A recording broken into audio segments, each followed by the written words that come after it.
Good morning, Morai Rabotai, Bruchim Abayim. Another shiur of Avodah Zarah we are holding on top of Daf Mesechet Amud Bet, 8 lines from the top of the Amud. Today's Amud is being learned. This Chud Refuah Shelema, Rachel Simcha Bat Nahid, that should have full recovery, Refuah Shelema, Amen. Also for Refuah Shelema of Yasmin Bat Sarah, it's been dedicated for Refuah Shelema this month of Nisan. Should have full recovery, Be'ezrat Hashem. Amen. We discuss a machloket Tanaim when it comes to noten tam l'shavach or noten tam l'fegam, a machloket between Rabbi Meir and Rabbi Shimon.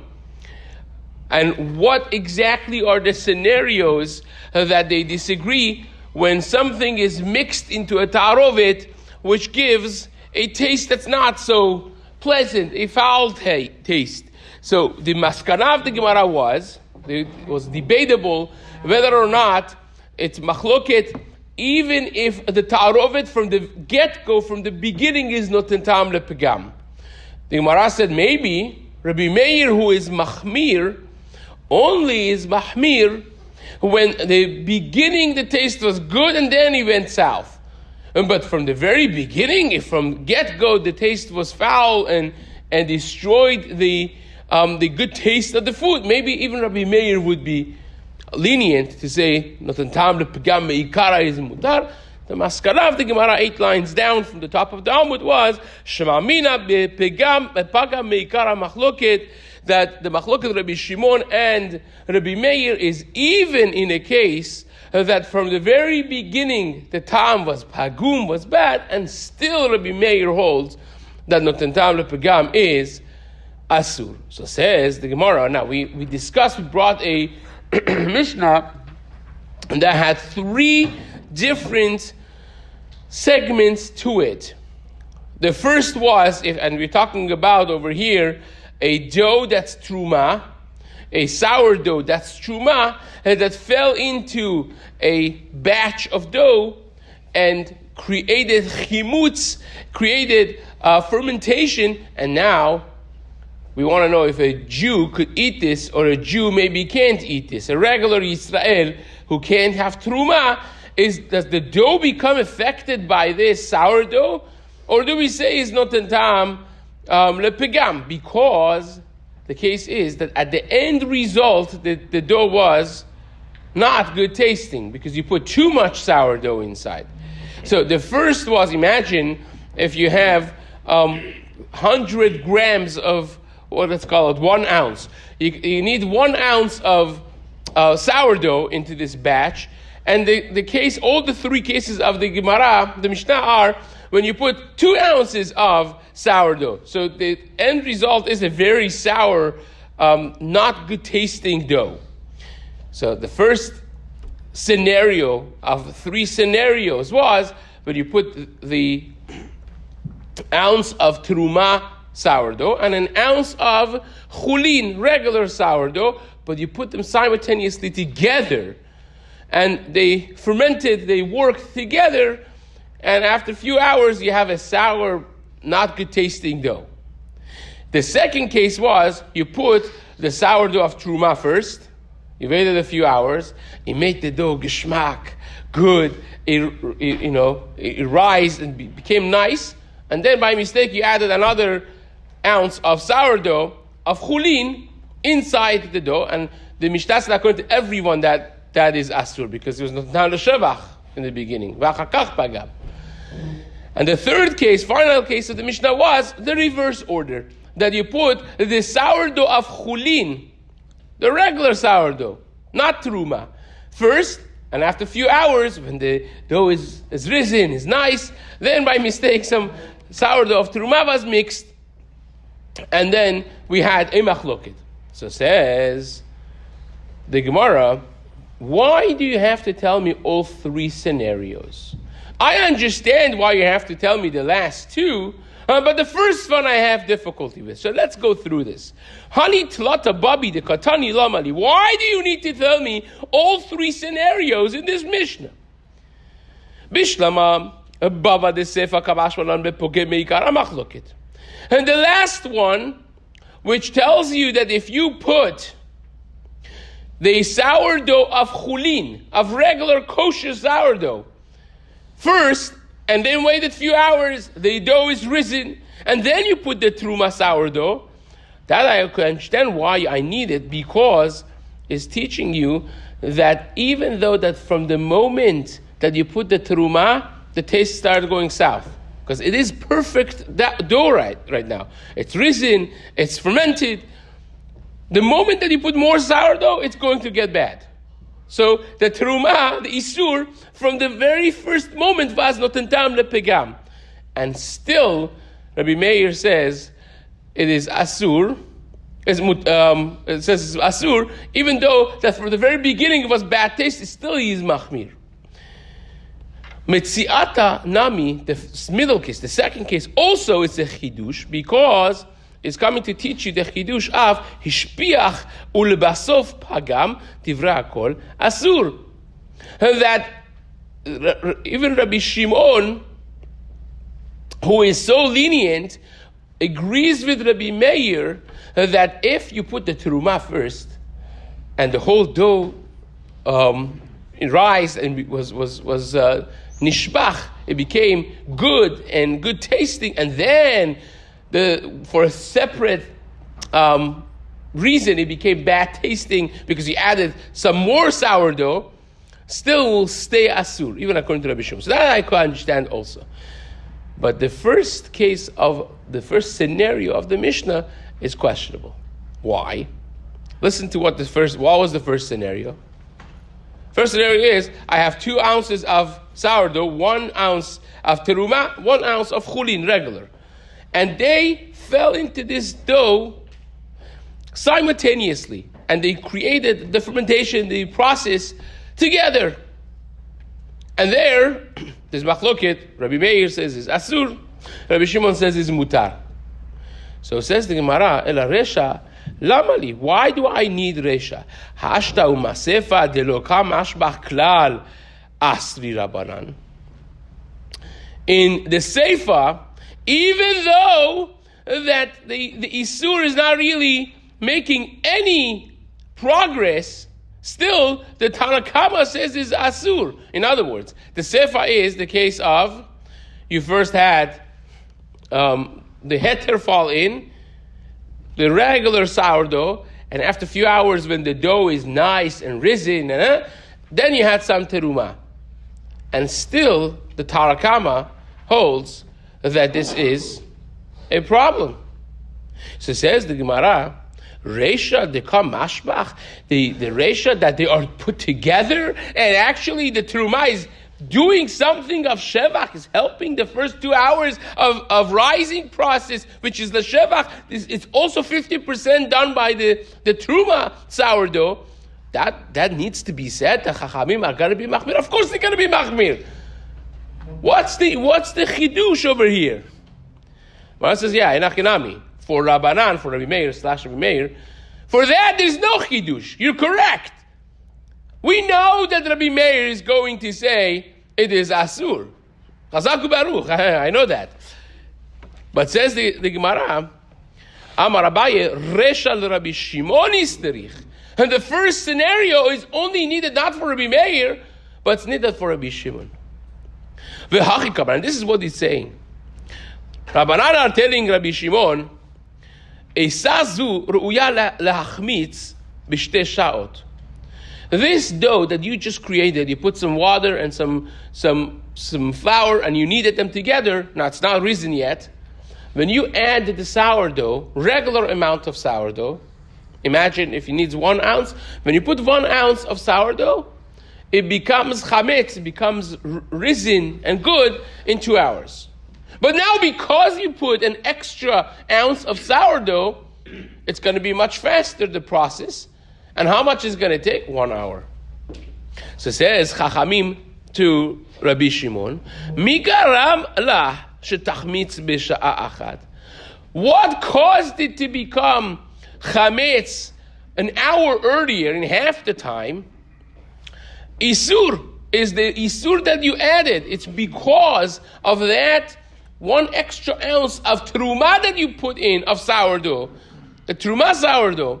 And therefore, the truma sourdough has a direct effect in this dough.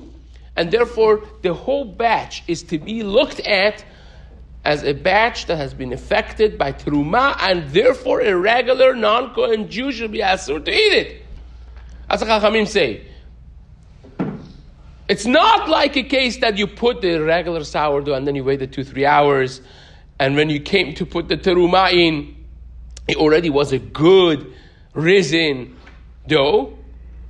That's not the case. Here, the actual good taste of the initial hour was caused by teruma as well.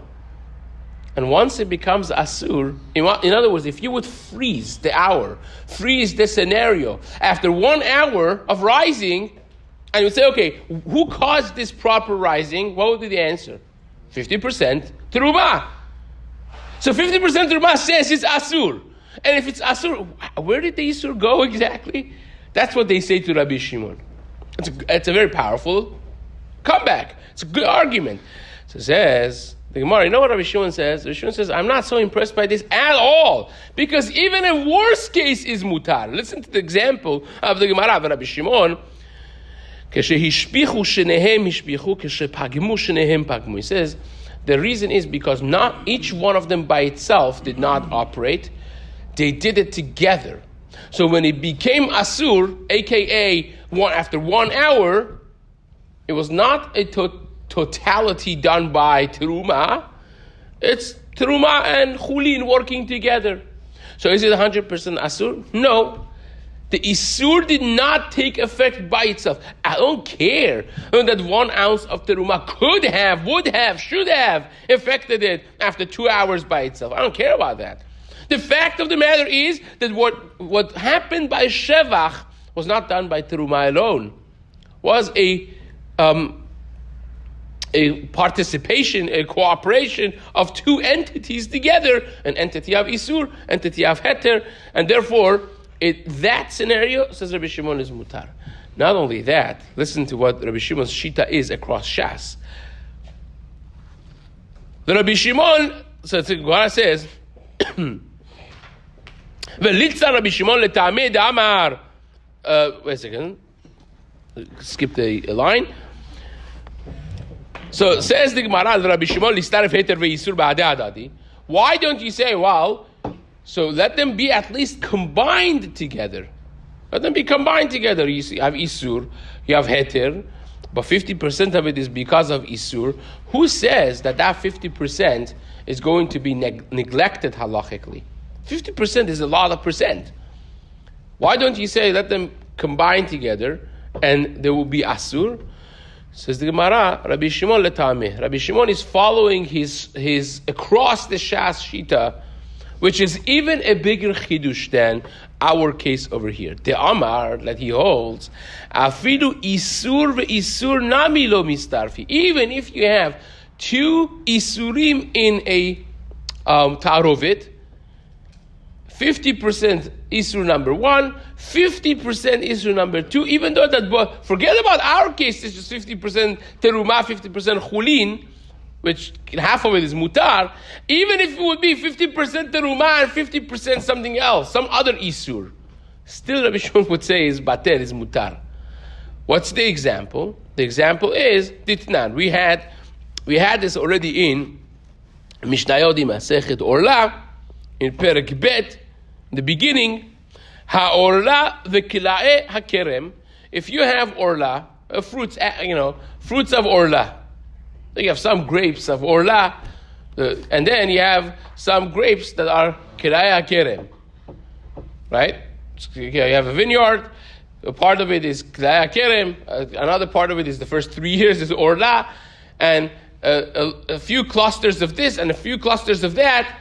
They got mixed with, a bunch of clusters of completely heter.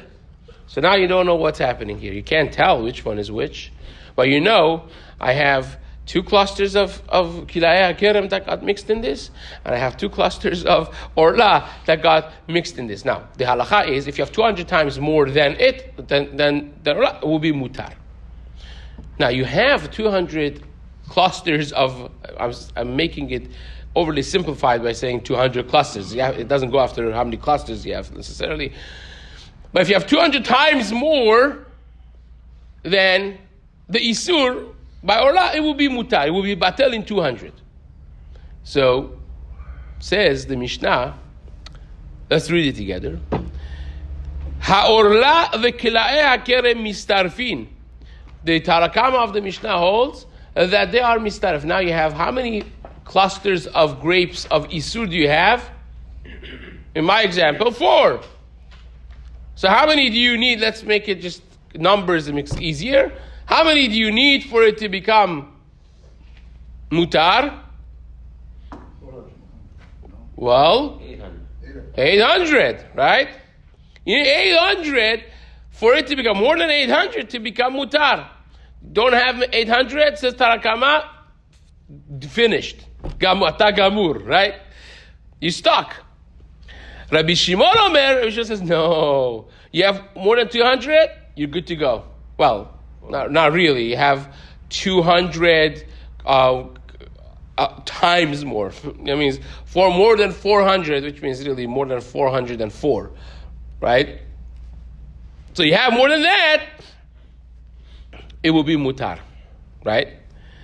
And says Rabbi Shimon, if you have one of them and mistarfin, the 2 isurim, we look at each one of them completely separate. You have 2 clusters of grapes of orla. You have 200 times more than it. You do chazak baru. Check. You have 2 clusters. Do you have 200 connected? Yes. Check. The whole thing is mutar. So even 2 types of isurim, says Rabbi Shimon, are not mistar. So for sure, according to Rabbi Shimon, a isur veheter there, because the chimutz that happened into this dough, the process of fermentation that happened in this dough, it was not 100% by teruma. It was a subtotal of 50% teruma only and 50% heter, and therefore they're not mistar if it's mutar. Now the Gemara gives an example. How achbara de nafal lechavita de shichra. A nice, gesund mouse fell into a jug of beer. Mutar or asur, stayed there, struggled there. Again, I think they could do 15 minutes before they die, right? I mean, maybe shchar is a little different. They become drunk, becomes less than that. But in the water, they could swim for 15 minutes. So it died. It stayed there. It was kavush kim bushal. It stayed there for more than 24 hours, and now it is a taste of achbar inside the shchar. There's a taste of mouse inside your beer, right? The question is, can you give this to your mother-in-law before you tell him that it has any achbar inside? Is it mutar to drink it, or is it asur to drink it? That's the question, right? Does the taste of achbar, which is one of the shratzim, make it mutar or asur? So says the Gemara. They bring the question to Rav, and Rav says asur. Asre Rav lahu shichra. Rav said the whole shchar asur. So Amru Arabaran kamed Rav Sheshet. They said in front of Rav Sheshet, Nema kasavar noten tam lepegam asur. Say, oh, Rav must hold that noten tam lepegam is asur, like Rabbi Meir, because achbar is disgusting. Was not a good taste. So, and he still says asur. So must be a problem. Noten tam lepegam. It must be Rav holds like Rabbi Meir. So he tells them, Rav Sheshet said, no. Amar lehu. Rav Sheshet was, of course, a Talmid of Rav. He was one of the 2 people who, in the funeral of Rav, he wanted to accept, we have Asara Chasidut de Rav. Rav was a tremendous pious individual, aside from the fact that it was the greatest name in the list of Amoraim, is the Rav Tanahu, Palig. But he had one of the 10 things that he did that was very unique. He had such control over himself that his eyesight would never look 4 amot away. Awesome shemirat einayim. And him and Rav Sheshet and Rav Yosef accepted, each one of the Talmidim accepted to develop one of the chassiduts, one of the piety levels of Rav, and these two wanted to do the Shmirat Einayim. Rav Sheshet couldn't do it, it's blind, whatever it is. That's Rav Sheshet. So Rav Sheshet said, no, not necessarily.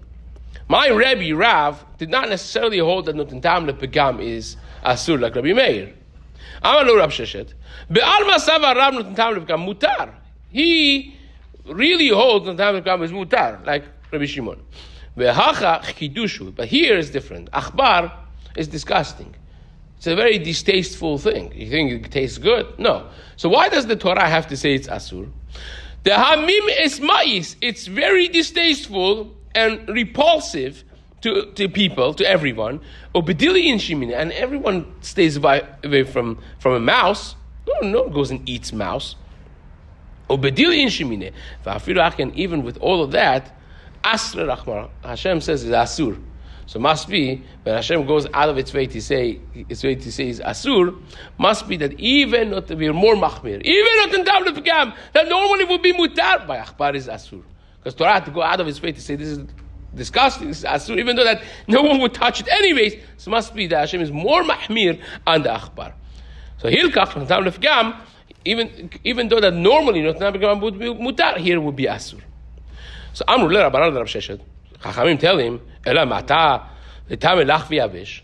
If you're more Mahmir than normal, but Din'ed Tumah V'Tahara, that normally only lach, only something that is fresh and moist is Asur, but Yavesh is Mutar, so let the Achbar be also Metameh B'Yavesh. We know that Achbar is only Metameh Lach.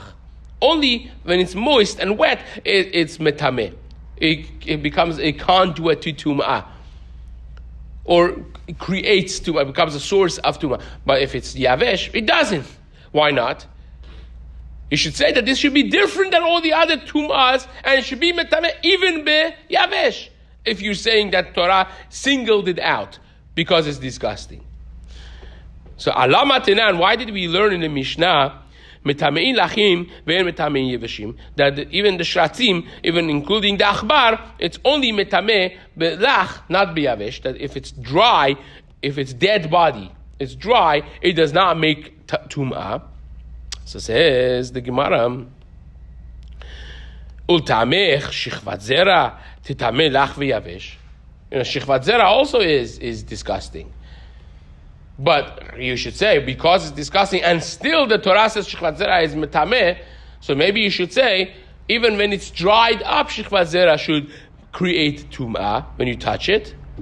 But we know that's not true. Shichvat Zera is only Metameh when it's Lach. Right? A seminal contact, it will be only Asur if it's Lach, if it's fresh. If it's dried, it's not Tameh. So says the Gemara, why do you what do you have to say? Shichvat Zera Amar Rachman. Hashem says Shichvat Zera, which means Beruya La'azriya, when it's still fit for fertilization. That means the sperm is still alive. When it's dry, it's not alive anymore, which scientifically is correct as well. So it's only when it's fresh that it could be mazriya, it could be effective. That's when it's tameh. When it's dry, it's not tameh. Hachanami bemotam. Here also by Shratzim it says bemotam. When they die, they are tameh. Amar Rachmana ke'en motam. It has to be exactly like the moment that they died, which is fresh, warm, and moist. And if they dried up, it's no longer tameh. So that basically is the conclusion of the Gemara in that sense, that we have an answer for why this is different by Achbar. Now, we still don't know why it's Asur. Amar let's just finish this because it's one topic. Amar Absimi Meharda, Umi Mais, really Achbar is disgusting? Go to the kings of the Goyim and you see they, by their holidays, they're having roasted Achbar, right? It's Shulchan Melachim, right? V'halo ole al shulchan melachim. Amar Rav Simi min ha'ardera lo kasha. It's different types of achbar. Habedavra habedemata. The ones that are ole al shulchan melachim are the big, nice ones, the chunk of meat. Those big ones are a different type of achbar. It's not a regular, what we call mice. They may be rats, they may be, a possum. I don't know what they had. But those are the big ones. Those are taste-wise. They're actually shevach. What the Torah is talking about is, but the mata, the regular house mice that are distasteful, and therefore it would be mutar. Amar Rava hilchetar notam lepegam mutar. Rava says halacha is notam lepegam is mutar. So you're getting after the whole Amud. Gemara says the halacha is notam lepegam mutar. Rav said that mice, it's going to be asur in the shchar, the case that we had in the beer. Says the Gemara, by the shchar, I don't know what the pshat is that Rav said it. Lo yadana maitam. I don't know which one was the reason of Rav. Mishum de kasava notentam rupkam asur. Either could be because he also could be made that notentam rupkam is asur, and therefore halacha is not like Rav if that's the case. Mishum, or it could be alternatively the kasava notentam rupkam mutar, that he holds like we said in the name of Rav Sheshat that Rav holds not the time of Gab is mutar, and the case of achbar that fell into the shchar is ashbuche mashbach, because maybe shchar is different. Beer with achbar, even though the achbar by itself is disgusting, but when you marinate the achbar inside shchar actually becomes better. Don't ask why. You have this fancy whiskeys that they have worms inside, and somehow it becomes good, even though the worms are disgusting. So maybe that's the reason, and therefore halacha would be like Rav, and that's how the Gemara leaves it. We still have some very geschmack pieces of the Gemara to discuss, which B'ezrat Hashem will finish up to the Mishnah in the days to come.